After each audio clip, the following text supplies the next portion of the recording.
cowards! Are you okay? Watch out! Haru!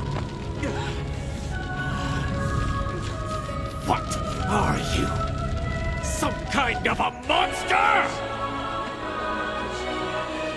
I am a Jedi.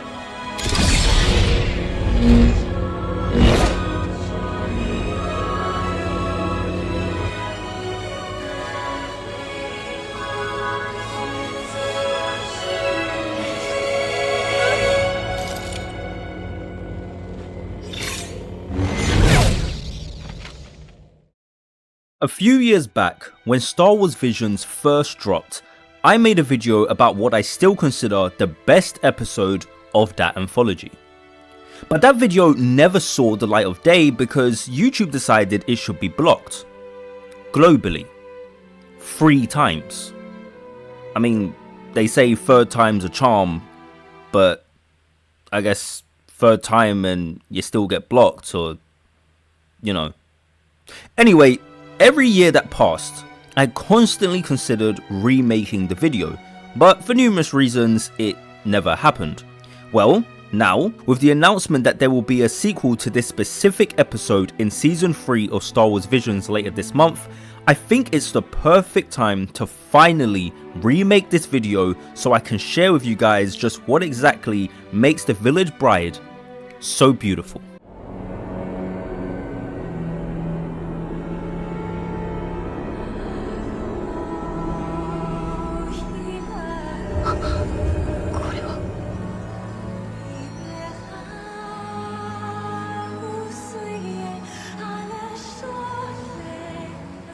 As a lifelong Star Wars fan and a lover of anime, I can't tell you how excited I was when I first heard that those 2 worlds would finally collide in this anthology.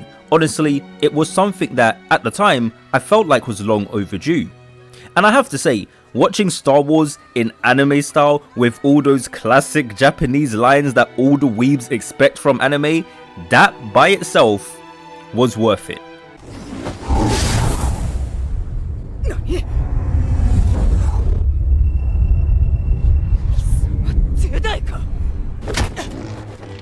Now, before diving into the Village Bride itself, I want to give a quick shout out to a few other Vision episodes that really stood out to me.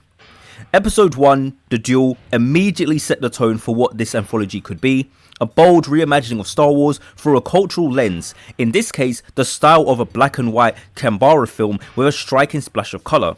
Episode 5, The Ninth Jedi, was another highlight. In my original version of this video, I actually said that I felt like this was a pilot for a series that we never got, so it's absolutely no surprise to me that it's actually getting expanded into its own series. Well, actually it is a bit of a surprise to me because I didn't actually think they'd go through with doing that, but as I say, it definitely showed all the signs and makings of something that would be expanded upon, so I'm glad they're doing that. But if I had to personally pick just one of these episodes that I really felt like should be expanded into something longer, it would be episode 8, Lop and Ocho.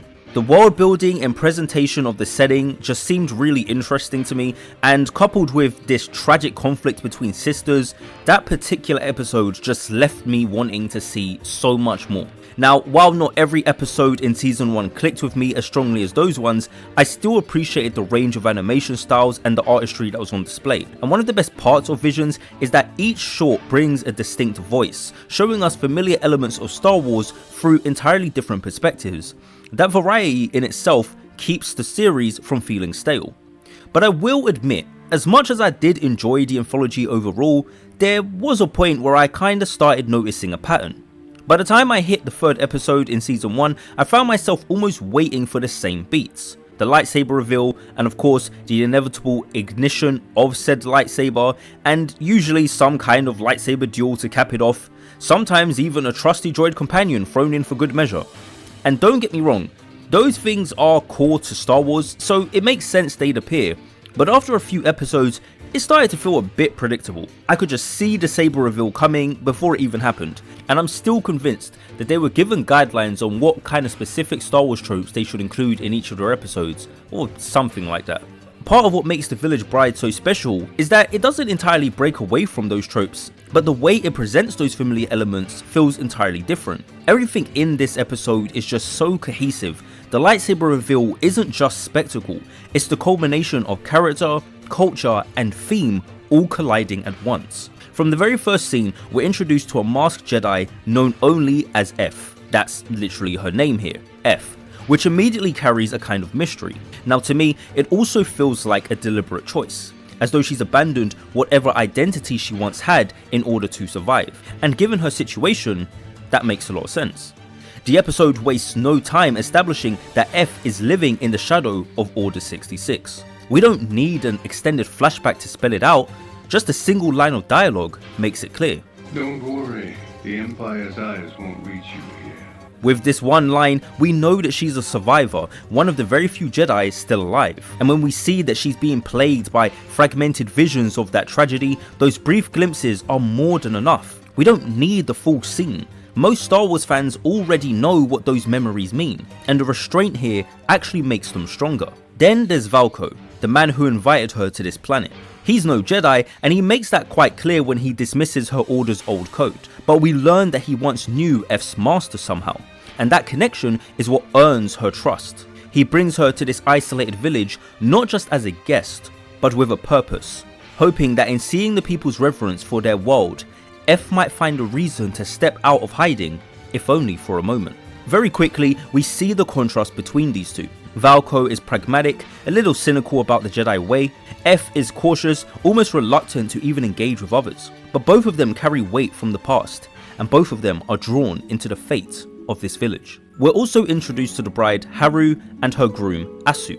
Their entrance is simple, almost humble. Asu carries Haru up a mountain path, the two of them sharing a quiet moment about how they wish their parents could be there. But instead of mourning, they find comfort in the belief that their loved ones have become one with the planet. When they reach their destination, they recite vows unlike anything we've seen in Star Wars before. Not promises between one another, but a ritual of connection to the sky, the forest, and the river. It's here we're introduced to the word Magina. At first, it might seem like the name of the planet, or perhaps even some local deity, but soon it becomes clear. Magina is their word for what we know as the Force, and this is one of the most brilliant touches of the entire episode. It shows us the Force through the eyes of a culture completely untouched by the Republic or the Jedi, a remote world far from the core that nonetheless has its own way of understanding and honoring the same energy that flows through all life. And that's the beauty of it. Just as in our own real world, where distant cultures developed unique but parallel spiritual traditions, this episode reminds us that the Force is universal. Some say, "May the Force be with you," others say, "Magina, may you rise."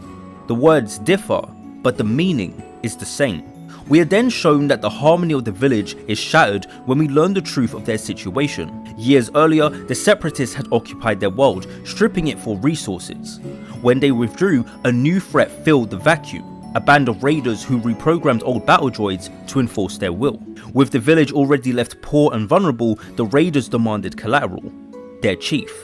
But instead of watching her grandfather be taken, Haru made the selfless choice to sacrifice herself in his place.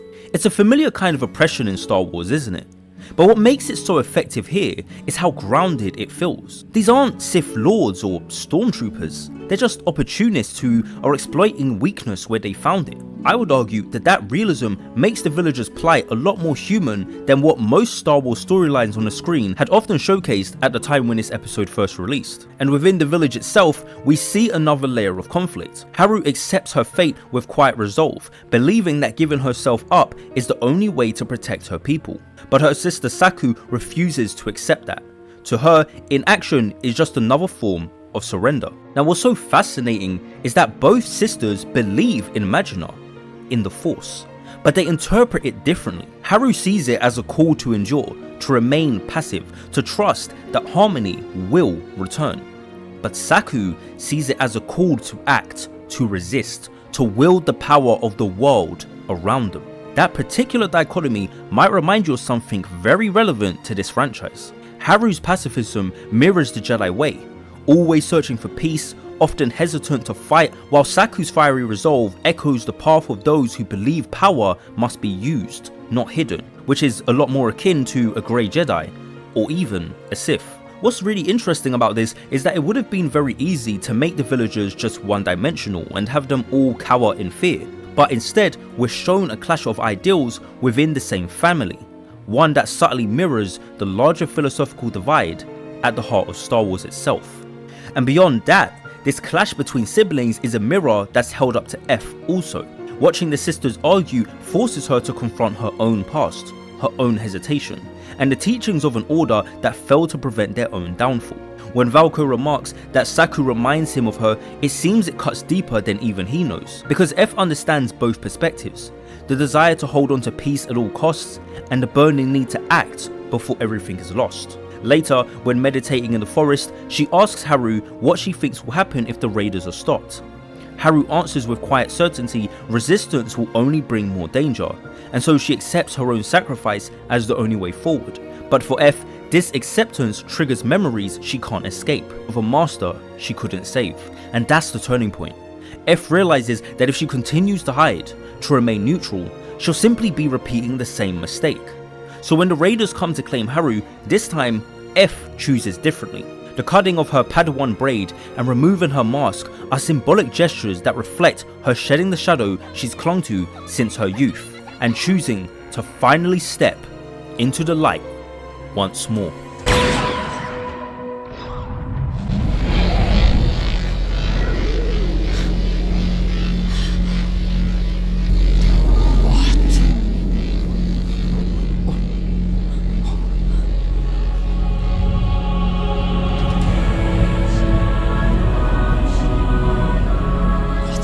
Who are you?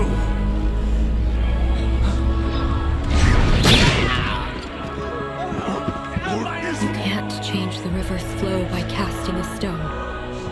But live in harmony with nature and you'll change together. The people of this world know that well. You know that the breath of life becomes wind and will always respond. Magina, may you rise. And may the Force be with you. What are you doing? Shoot them! Kill them all! The music that opened the episode swells back in, but this time it grows, now enhanced by the ethereal vocals of none other than Emi Evans. Now, when I heard this track for the very first time, I immediately fell in love with it, and so I looked it up after watching the episode, and I was shocked to see that it was her, but also very glad. Nier has my favourite soundtrack of all time, especially Automata, and so to see her attached to my favourite franchise of all time almost certainly elevated the importance of this episode for me. I've said it before in other videos, and I'll say it again now. Music alone can completely transform a scene, and if it's powerful enough, it can even make one. In this moment, when F invokes the villager's blessing, and then immediately follows it with "May the Force be with you," I interpreted this as her showing her respect for the villagers based on what she's seen, and showing how she views their beliefs as on par with her own. It's a moment of unity and connection, and in honouring their faith and affirming her own, she gains the certainty that making a stand here is the correct choice. When she ignites her lightsaber, proclaiming herself as a Jedi, it's undoubtedly a callback to a particularly well-known scene. I am a Jedi, like my father before me.